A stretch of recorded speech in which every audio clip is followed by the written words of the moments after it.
Hi, I'm Birdi Sinclair, and I guess these might be the beginning of Birdie Minutes. So these are thoughts that I have as I roll on through the world, and I want to open up conversations to have with all of you about these things, because why not talk about them? So I listen to a lot of stuff like everybody, and I hear different phrases that we're used to hearing, and sometimes they roll around and they catch me in certain ways. And the one I heard today was fiercely protective. This is a phrase that we hear in a lot of contexts. And, there is a time to be fierce, absolutely. And there are a lot of things. When I hear that word, I think about passion, and I think about things that are important and, protective kind of stuff, right? Fiercely protective marry really well together. But sometimes we need to stop and think about the energy and the power of words, right? Because that's what we have. That's communication. And even the own energetic signature within ourselves, the words that we choose. And this was the context around self-care and carving out time and understanding what it is to have the right to exist and make those delineations in our time. So the squeaking is my dog, and he also has the right to exist, and I don't know how to make him not exist when I make these videos. So sometimes you're going to hear dogs squeaking. The idea of fiercely, though, there's a body chemistry that happens with the words. Like fiercely is like an onomatopoeia. My body constricts, right? It sounds like what it is. And I think about this grackle I saw in my tree. And, when he goes to make or she goes to make a noise, all the feathers pop out and he's like, bah! Right?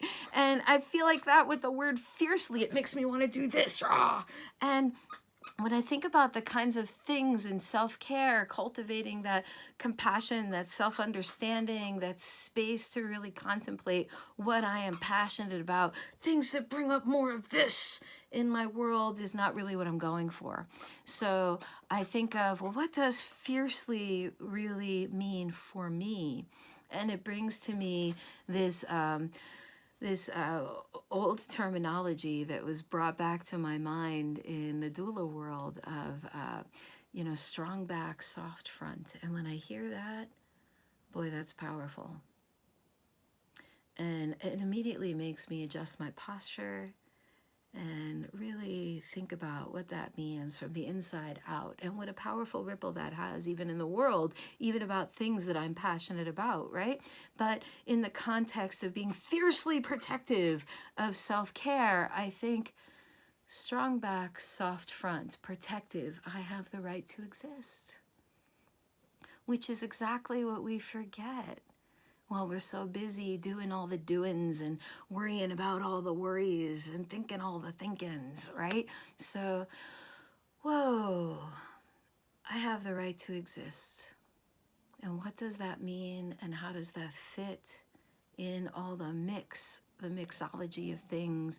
And what message do I want to send to my body, to my wholeness, to the chemistry that gets activated? Do I want this chemistry? Or do I want this chemistry?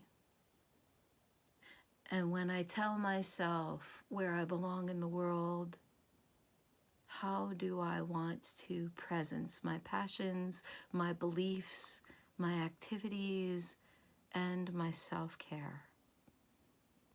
And suddenly, these phrases that we hear that we've become so affectionate towards because they created a movement in the way that we think in presence, like fiercely protective.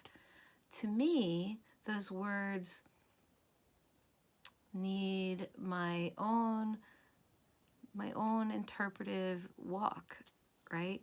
For you, fiercely protective may be perfect. That might be exactly where you're at. But if it doesn't quite hit the mark, what does? Be there with it, right? You don't have to throw it out, but be with the words and be with the context of the words, and think about your body chemistry and where you are, who you are, what is your own wholeness. That's what I have for you today. and let's be there together. Let's talk about it. Mwah. That's it. That's my birdie minutes. Okay, see you around in the places. Bye.